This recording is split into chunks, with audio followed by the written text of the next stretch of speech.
ప్రమాదకరమని ఎందుకు అనాల్సి వచ్చింది ముఖ్యమంత్రి రేవంత్ రెడ్డి గారు అనే దాంట్లో సరే నిన్న ఆయన అహ్మదాబాద్లో మీటింగ్లో మాట్లాడుతూ ఈ వ్యాఖ్యలన్నీ చేశారు. అంటే దేశంలో ప్రమాదకారిగా మారారు బీజేపీ నాయకులు.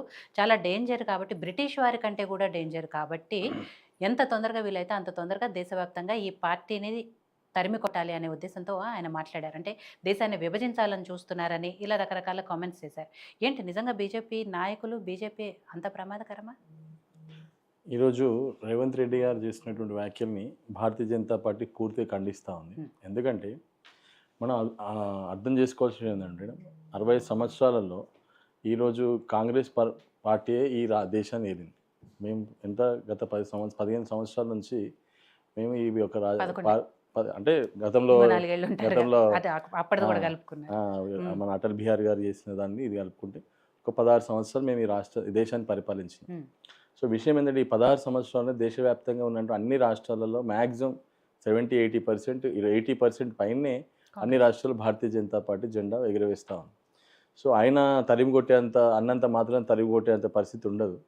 ఎందుకంటే తను అక్కడ జరుగుతున్నటువంటి మీటింగ్లో రేవంత్ రెడ్డి గారు ఇప్పటికే అనేక సార్లు దాదాపు 40 సార్లు ఢిల్లీకి వెళ్తే ఒక్కసారి కూడా అపాయింట్మెంట్ ఇవ్వలేనటువంటి రాహుల్ గాంధీ గారు గత 4 నెలల నుంచి 5 నెలల నుంచి అపాయింట్మెంట్ దొరుకుతలే అని ఫ్రస్ట్రేషన్లో, అదేవిధంగా దొరకక ఒక ప్లాట్ఫామ్ దొరికింది, అక్కడ అందరూ జాతీయ నాయకులు ఉన్నారు, నన్ను నమ్మే పరిస్థితి లేదు, నా సీటుకి గండం వచ్చింది అనేది ఆయనకు అర్థమై, నాకు సీటు గండం వచ్చింది అనేది క్లియర్ పిక్చర్ అర్థమైపోయి, నేను ఇక్కడ ఎవరినో ఏదో విధంగా నేను ఇక్కడ స్టాండ్ ఎత్తుకుంటే కానీ ఒక పెద్ద వ్యక్తిని ఏదో మాట అంటే కానీ కుదరదని చెప్పేసి డైరెక్ట్ ప్రధానమంత్రిని అన్నా కూడా కాదు, ఇక్కడ భారతీయ జనతా పార్టీని మొత్తం ఏదైతే దేశవ్యాప్తంగా ఉందో దాన్ని ఎత్తుకోవాలని ఒక స్ట్రాటజీతోని తను మెప్పించుకోవడానికి మైమర్పించి వాళ్ళ మాటలు మెప్పించుకొని చూడాలని ప్రయత్నం చేసింది. కానీ అక్కడ రాహుల్ గాంధీ గారు ఆ సందర్భంలో కనీసం ఈయన మాటలు కూడా వింటలేడు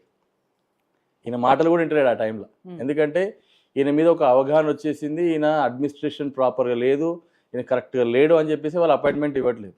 నేను ఒకటి అడుగుతా ఉన్నాను ఏంటంటే ఈ భారతీయ జనతా పార్టీని దేశవ్యాప్తంగా ఎలగొట్టడానికి ఆర్టికల్ 370 తీసుకొచ్చి శాంతియుతంగా చేసినందుక ఈ దేశం నుంచి ఎలగొట్టడానికి, ఈ యొక్క ఎన్నో ఏళ్ళ నుంచి ఉన్నటువంటి రామజన్మభూమిలో రామాలయంలో రాముడి యొక్క రాముడి యొక్క దేవాలయం నిర్మాణం చేసినందుకు ఈ దేశం నుంచి ఎలగొడతారా? మూడో విషయం ఏంటంటే ఈ ప్రపంచంలో 11వ స్థానం నుంచి 5వ స్థానానికి ఆర్థిక వ్యవస్థను తీసుకొచ్చినందుకు ఈ దేశాన్ని నుంచి వెళ్ళగొడతారా? లేకపోతే భారతదేశంలో ఉన్న ఇన్ఫ్రాస్ట్రక్చర్ని డెవలప్మెంట్ చేసుకొస్తున్నందుకు ఈ దేశం నుంచి వెళ్ళగొడతారా? మూడోది, వీళ్ళు ఎప్పుడు కూడా గత 60 సంవత్సరాల నుంచి వీళ్ళు చేసిన పనులు ఏంటి? అబద్ధాలు చెప్పుకుంటూ రావడం. 60 సంవత్సరాల్లో మీరు చేసినటువంటి పరిష్కారాలు ఏంటి? అసలు ఈ దేశవ్యాప్తంగా మీరు చేసినటువంటి పరిష్కారాలు ఏంటి? మొన్నటికి మొన్న మీరు ఏం చెప్పినారు? రాజ్యాంగాన్ని మారుస్తారు, భారతీయ జనతా పార్టీ వచ్చింది. అరే మాకు ఇక్కడ ఫుల్ మెజారిటీ ఉంది, ఈరోజు వక్ఫ్ బోర్డ్ బిల్ మనం ప్రవేశపెడతామని చెప్పినాం, ప్రవేశపెట్టినాం, పాస్ చేయించుకున్నాం, వక్ఫ్ బోర్డ్ బిల్ అమలు చేసినాం. ఈరోజు నిజంగా రాజ్యాంగం మార్చాలనే ఆలోచన ఉంటే మాకు పూర్తి ఫుల్ మెజారిటీతో ఉన్నాం. మేము ఈరోజు 100% మేము ఈరోజు రాజ్యాంగం మార్చడానికి నిర్ణయం తీసుకుంటాం. కానీ ఎందుకు మీరు తప్పుడు ప్రచారాలు చేసి మా మీద అసలు ఎక్కడ కూడా రాజ్యాంగాన్ని మార్చాలనే ఆలోచన లేం. ఎంతసేపటికి అబద్ధాల ప్రచారం చేయడానికి ఈ కాంగ్రెస్ పార్టీ కంకణం కట్టుకుంది, ఎస్పెషల్లీ భారతీయ జనతా. మళ్ళీ రిజర్వేషన్ల మీద రిజర్వేషన్లు ఎత్తేస్తారు, అందరికి సమాన రిజర్వేషన్లు చేస్తారు అని చెప్పేసి అదొక్కటి చేసింది. ఈ స్పెషల్లీ ఈ అబద్ధాలన్నీ కూడా తెలంగాణ రాష్ట్రం నుంచే ప్రారంభమవుతున్నాయి. ఈ రేవంత్ రెడ్డి గారే స్పెషల్గా ఏదైతే నినాదం ఎత్తుకుంటారో అది దేశవ్యాప్తంగా మాట్లాడడం స్టార్ట్ చేస్తున్నారు. ఇప్పుడు రాజ్యాంగం మార్చడం అనేది కూడా ఇక్కడ నుంచి స్టార్ట్ అయింది. ఫస్ట్ రేవంత్ రెడ్డి గారు ఫేస్బుక్నే స్టార్ట్ అయింది. అదే దాని మీద 2-3 కూడా అరెస్ట్ అయ్యారు. అది రాను ఎక్కడికి పోతుందో చూస్తుంటాం. రిజర్వేషన్ల విషయంలో కూడా అలాగే జరిగింది. మరి ఇంకో విషయం ఏమంటున్నా మేడం అంటే ఇక్కడ మనము రేవంత్ రెడ్డి గారిని చూస్తుంటే మొన్న రేవంత్ రెడ్డి గారు అడుగుపెట్టిన కాడ నేను మా పథకాలని తెలంగాణలో గట్టిగా అమలు చేస్తూ ఉన్నాం, రేపు వచ్చే ఈ ఢిల్లీ ఎలక్షన్లో కూడా మేము చూపిస్తామని చెప్పిపోయి ఆ ఢిల్లీ ఎలక్షన్లో ప్రచారం చేసింది ఇవే పథకాలని చెప్పి. ఏమైంది? శూన్యమైంది ఆడ. రెండో విషయం, నువ్వు ఢిల్లీ వెళ్ళిపోయిన తర్వాత మహారాష్ట్ర పోయినావు, మహారాష్ట్రలో అదే ప్రచారం చేసినావు. నువ్వు ఎక్కడైతే ప్రచారం చేసినావు ఆ ఎమ్మెల్యేని ఓడిపోయింది. రెండో విషయం. మూడో విషయం ఏంటిది?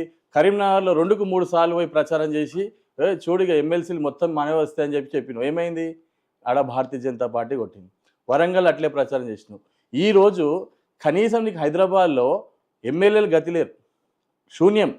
కానీ అక్కడ నీవు కనీసం కూడా ఈరోజు ఎమ్మెల్సీలో నిలబడడానికి కూడా నువ్వు ప్రయత్నం చేస్తలేవు. ఎందుకంటే మీ ఎంఐఎం వ్యక్తి గెలవాలనే ఉద్దేశంతో ఈరోజు హైదరాబాద్లో కనీసం నిలబడే పరిస్థితి లేదు మీకు. మీరా మా గురించి మాట్లాడేది? ఈరోజు చూసుకుంటూ పోతుంటే ఆ రోజు ఒక్క సీటు ఉన్నటువంటి ఎమ్మెల్యే ఈరోజు 8 సీట్లు అయినాయి. ఆ రోజు ఒక్క సీటు ఉన్నటువంటి ఎంపీ 4 సీట్లు ఉన్నటువంటి ఎంపీలు ఈరోజు 8 ఎంపీలు అయినాయి. ఈరోజు 2 ఎమ్మెల్సీలు గెలిచిన 3 ఎమ్మెల్సీలలో. సో మన ప్రజలు పూర్తిగా భారతీయ జనతా పార్టీని ఆదరిస్తూ ఉన్నారు. ఇక్కడ విషయం ఏంటంటే వారు ఇండైరెక్ట్గా వారికి అర్థమైంది ఏంటంటే భారతీయ జనతా పార్టీ మనల్ని మూసేసే పరిస్థితికి వచ్చింది. ఇది క్రమక్రమంగా దినదినంగా ముందుకు పోతూ ఉంది. కాబట్టి దీనికి నేను ఏదో దేశవ్యాప్తంగా దీన్ని ఒక బ్రిటిష్ అనే ఒక పదం తీసుకొని వాళ్ళతో ఈ భారతీయ జనతా పార్టీని పోల్చినట్టయితే నేను దేశవ్యాప్తంగా ఒక విప్లవాత్మకమైన మాట మాట్లాడిన అనే ఉద్దేశంతో వస్తాను ఒక స్ట్రాటజీతో తను మాట్లాడింది తప్ప నిజంగా రేవంత్ రెడ్డి గారు దాన్ని వెనక్కి తీసుకోవాలి. ఒక పార్టీని తరిమికొట్టడానికి మీరెవరు? ప్రజలు తరిమికొడతారు. ముందు మీరు ఎట్లా మాట్లాడారు కాంగ్రెస్ ముక్త భారత్ అని, మరి అది కూడా పార్టీయే కదా, అవునండి. పార్టీని ఎలగొట్టడానికి తరిమికొట్టడానికి అంటే ఒక విషయం ఏమని చెప్తున్నాండి, ప్రజల నుంచి ఎవరైనా సరే ప్రజల నుంచి ఏ పార్టీ తరిమికొట్టాలన్నా ఏ పార్టీ నిలబడాలన్నా పడిపోవాలన్నా ప్రజలే అంతిమంగా పార్టీ అదే విషయం. అన్న గతంలో మీరు కాంగ్రెస్ ముక్త భారత్ అని పిలుపునిచ్చినప్పుడు అప్పుడు తెలియలేదా అంటున్నా, పార్టీని నిలబెట్టాలన్నా పడగొట్టాలన్నా ప్రజలు అంటే మీరు ఏమంటున్నాం అంటే ముక్తి భారత్ అంటే కాంగ్రెస్ నుంచి మన భారతదేశానికి మనం ముక్తి దొరకాలని మాట్లాడినాం. మేము వెళ్ళిపోమని చెప్పలేదు. మీరు బ్రిటిష్ పరిపాలన ఉన్నట్టు బ్రిటిష్ వాళ్ళతో మాట్లాడడం ఏంటి? మీరు ఏం మాట్లాడుతున్నారు అంటే బ్రిటిష్ పరిపాలన మీరు మళ్ళీ తీసుకురావాలని ట్రై చేస్తారా? ఏం ఆలోచనతో మాట్లాడుతున్నారు మీరు? విషయం ఏంటంటే ఒకటి గుర్తుపెట్టుకోవాల్సింది, ఈరోజు నీకు నిజంగా చిత్తశుద్ధే ఉంటే బీఆర్ఎస్ ఎమ్మెల్యేలు మీ దాంట్లోకి వచ్చిర్రు, దమ్ముంటే రాజీనామా చెప్పి ఫస్ట్. ఎంతసేపటి మేడం ఈ కాంగ్రెస్ పరిపాలనలో గత 18 నెలల నుంచి జరుగుతుంది ఒకటే ఒక విషయం ఏంటంటే ఎప్పుడు టీవీలలో మీడియాలలో ఏదో ఒక విషయంలో ఉండాలి. ఇప్పుడు హెచ్సియు చాలా పెద్దగా రచ్చ జరుగుతూ ఉంది.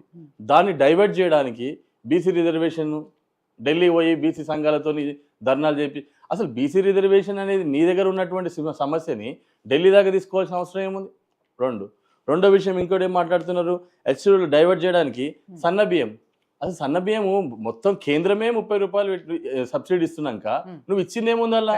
డైవర్షన్ పాలిటిక్స్ గురించి మళ్ళీ ఒక చిన్న మాట మేడం, అంటే విషయం ఏంటంటే ఇవన్నీ కూడా నేను ఒకటే చెప్తున్నా రేవంత్ రెడ్డి గారికి, మీరున్న కాడ మీ యొక్క ఏ చేవలకైతే మీరు ఇన్ఛార్జ్గా ఉన్నారో పనిచేసిండ్రో ఆ చేవలన్నీ ఎంపీ సీట్ ఓడిపోయింది. మీరు ఎక్కడైతే ఎంపీగా గెలిచి ఉండేనో ఆ ఎంపీలో ఈటల రాజేందర్ గారు 4 లక్షల మెజార్టీతో గెలిచిండ్రు. ఏం జరుగుతుంది మీరు ఆలోచించుకోండి.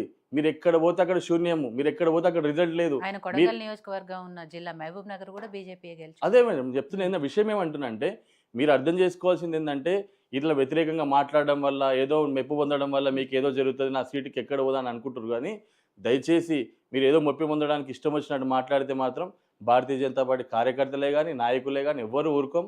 తప్పకుండా మీరు ఈ మాటను వెనక్కి తీసుకోవాలని కోరుకుంటా ఉన్నాం. ఒకవేళ మీరు అంత రెడీగా ఉంటే రండి, కొట్లాడదాం. ప్రజాస్వామ్యంలో 100% డెమోక్రసీగా మేము ఏ విధంగా కొట్లాడాలో ఆ విధంగా కొట్లాడతాం.